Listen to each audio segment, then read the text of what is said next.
Please stand by for further details. We return you now to your regularly scheduled program.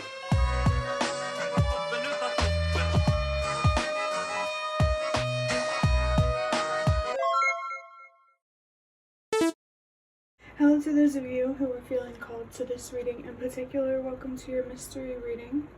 The first thing that we're going to do is shuffle out a card from the Magical Dogs Tarot to get the context or the general energy of your reading. If you'd like to be a part of the community that I'm trying to create, subscribe and hit that notification bell.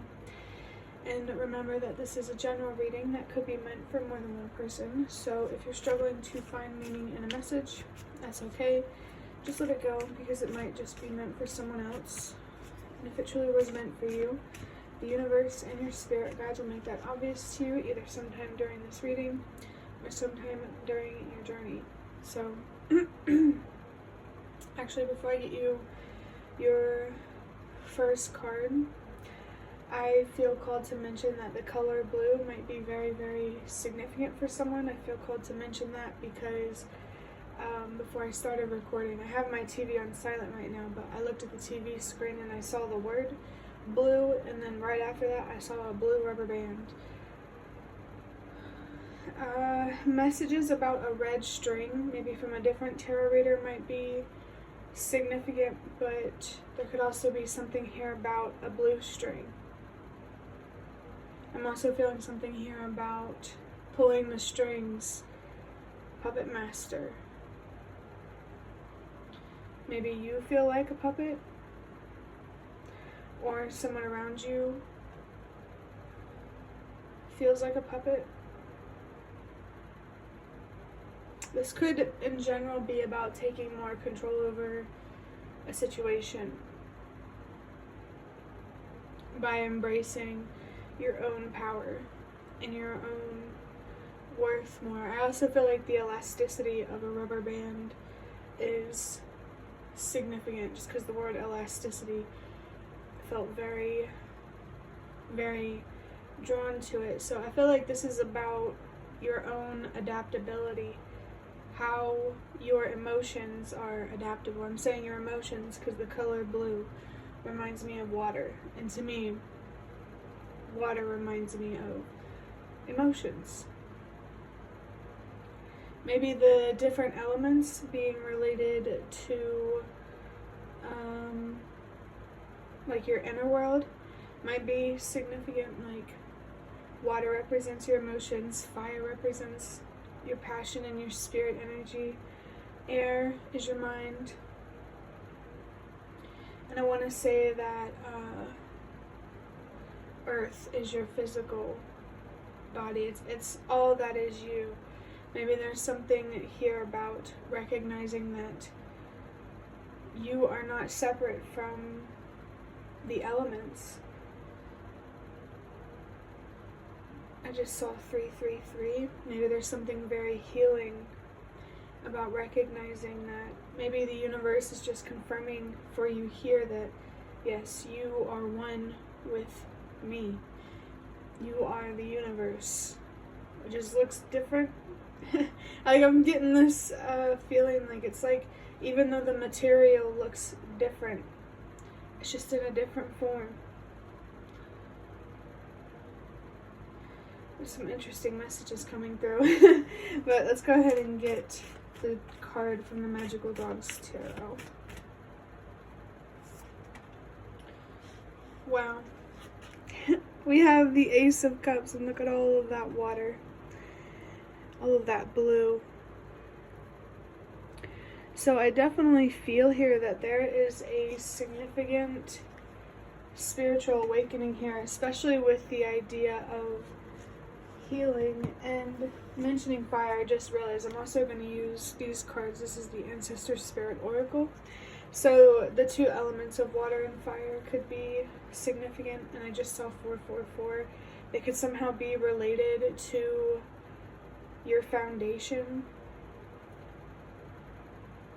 but like on a spiritual level, if that makes sense.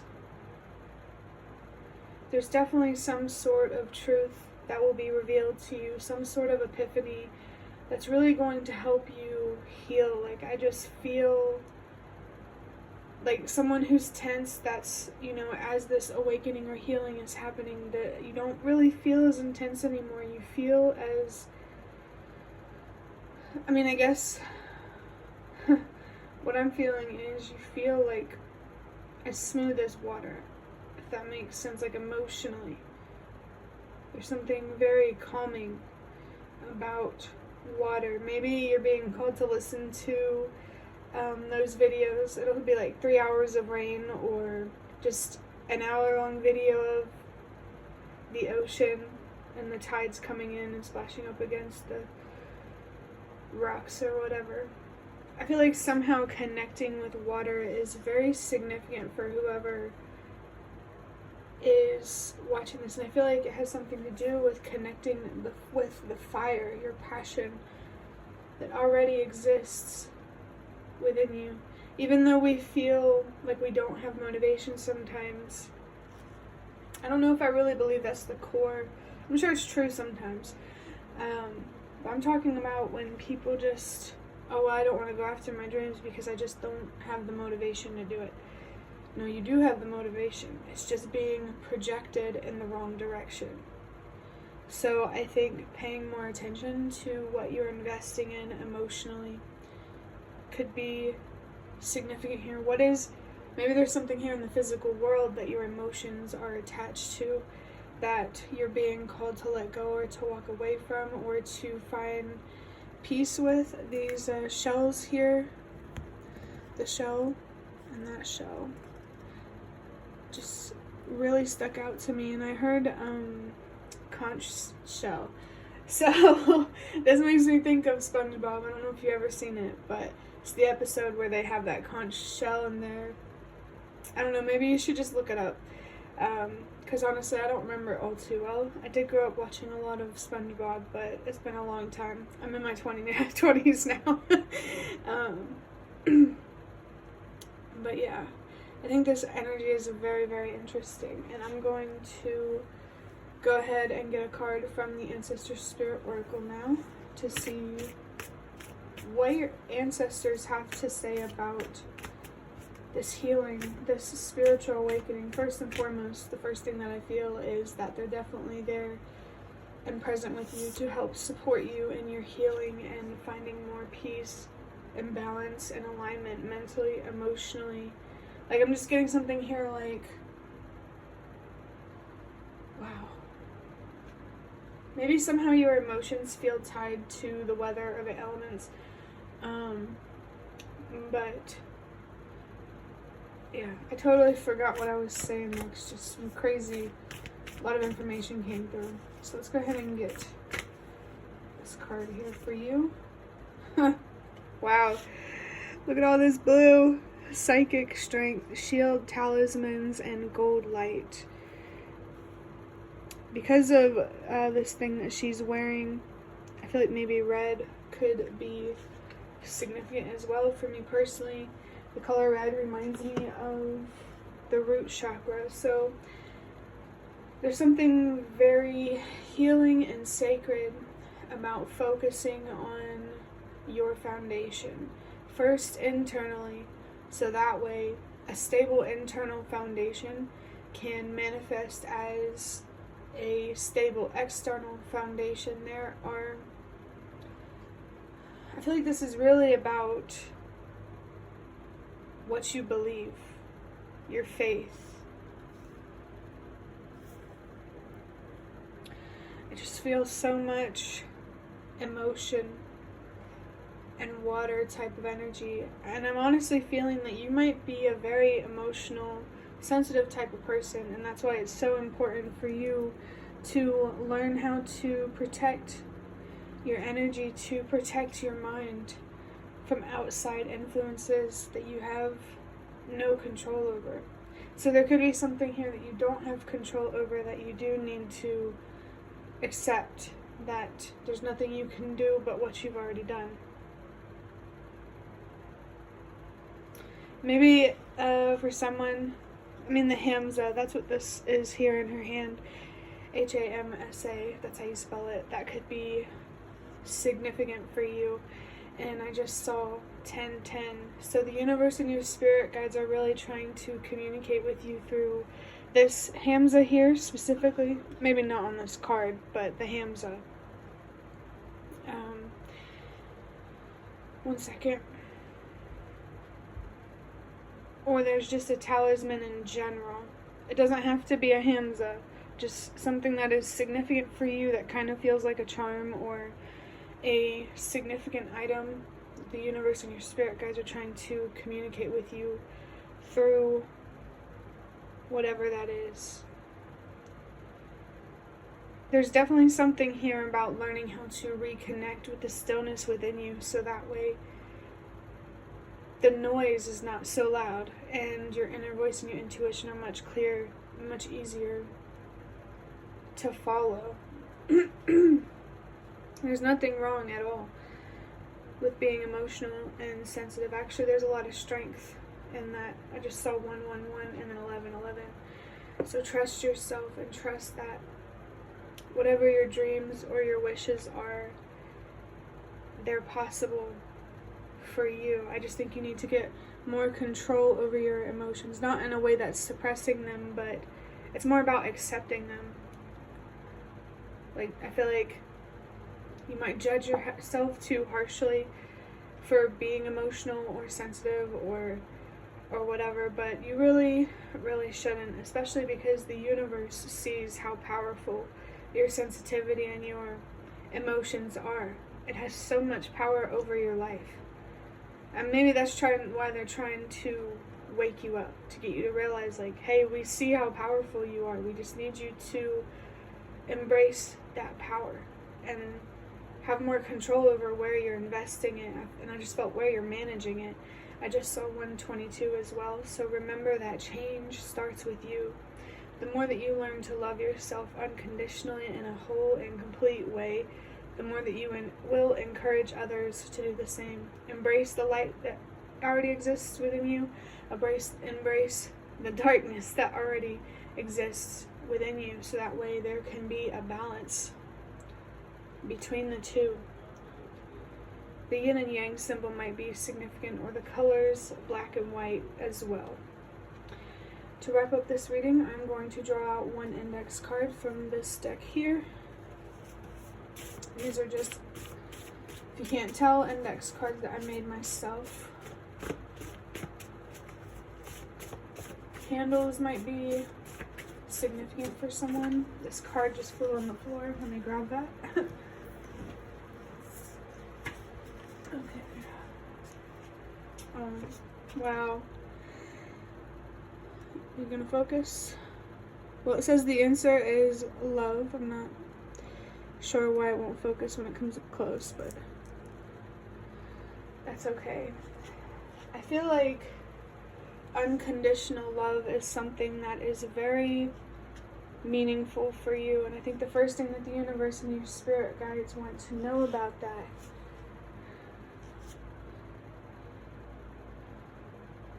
is that you are not alone. You are not alone in the shame that you feel. The name Shane could be significant. I showed you this card that said shame because I saw it at the top of the deck that's sitting on my bed, and I just glanced over and I just saw it. So all of that love that you pour into others, into the world, you need to start pouring that energy and that light within yourself. This is actually a really relevant message with the Ace of Cups, that if your cup is empty, you can't truly feel or fill the cup of others. There's something here about, man, it's been so long since I heard it. Let me think for a second.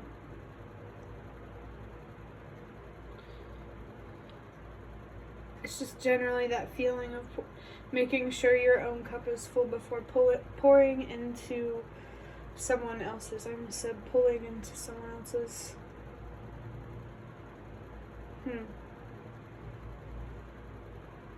I feel like I just want to sit on this for a second. I think learning to love yourself unconditionally, it's going to close a lot of gaps for you where it's like you feel like you can trust yourself on some level, but sometimes you doubt yourself. There's too much self-doubt. And I think it's outside influences that are making you doubt yourself, and it's just not how you truly feel about yourself. So maybe you do have an inner war of like, man, I trust myself, and then man, I really just don't. So I think that's definitely a very important conflict within yourself that you need to focus on. Maybe you don't trust yourself because you have like some sort of double standard where everyone else deserves love, but you don't. You know, look at yourself like you would other people, because you deserve your own light just as much as everyone else does. I'm still kind of just like in shock a little bit about all of the blue and the water, the emotions. This is a very psychic, spiritual type of energy. You do have gifts. Your intuition is trying to show you something, but there's too much fog, there's too much darkness. You need to balance that darkness out with more light, pessimism with optimism, daydreaming with realism. You know, I just feel like there's a general energy here about balancing the light and the dark within yourself. And I am feeling the Lover's card in tarot, the zodiac sign of Gemini, is associated with that card, so it's a very strong air energy. I almost wanted to say wind. There's just really something here about your emotions and somehow seeing how they're in the seasons. Seasonal depression could be significant, but it doesn't have to be. I'm really curious about how this reading resonates. So if you want, feel free to share in the comments about, you know, what this reading has meant for you, or just anything, because I'm very, very curious. This energy is, I mean, it is a mysterious type of energy, so of course I'm curious. But yeah, that will be the end of your reading. I really hope that it was helpful or relevant in some way. If you'd like to hit the like button to show me that, that is the best way to support me. And if you'd like to offer even more support, you can do so by donating through the thanks button directly below the video. Absolutely not obligated, but always very much appreciated. As I said before, feel free to leave a comment down below. I'd really love to connect with you more. And thank you so much to those of you who have shown your support thus far. It really means a lot to me, and it always makes a difference. And the last thing that I want to say is thank you so much for watching, and I hope to see you around.